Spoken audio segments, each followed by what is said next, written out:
નમસ્કાર કલમયુદ્ધ સમાચારની સાથે હું છું આપની સાથે પાયલ બામભણિયા। તો જોઈએ આજના મહત્વના સમાચારમાં।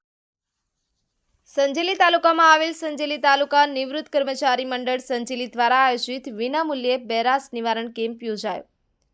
પ્રાપ્ત માહિતી અનુસાર સંજેલી તાલુકા નિવૃત્ત કર્મચારી મંડળ સંજેલી દ્વારા આયોજિત વિનામૂલ્યે બેરાસ નિવારણ કેમ્પ યોજવામાં આવ્યો હતો, જેમાં સરકારી કર્મચારી તથા પેન્શનર્સને પોતે તેમજ તેમના આશ્રિતોને અને ફેમિલી પેશન્ટને જો કાનમાં સાંભળવાની તકલીફ હોય તો તેમને કાનમાં મશીન માટેની સહાય ₹50,000 મળવા પાત્ર છે।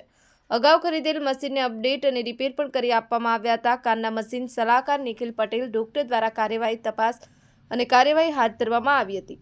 નિવૃત્ત કર્મચારી સેવા મંડળના હોદ્દેદાર શ્રીઓ લાલાભાઈ મકવાણા, પ્રમુખ શ્રી મોહમ્મદભાઈ આર ભટિયારા, ઉપપ્રમુખ શ્રી રમેશભાઈ કે તડવી, મંત્રી શ્રી ચતુરભાઈ રાઠોડ ખજાનચીએ આયોજન કરવા બદલ આયોજકોનો આભાર વ્યક્ત કર્યો હતો।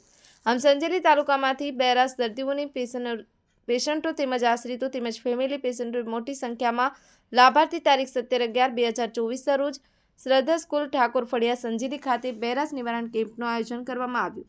બ્યુરો ચીફ અંબારામ કે ખાટ સાથે કેમેરામેન કપિલ બારિયા, કલમયુદ્ધ સમાચાર, સંજેલી।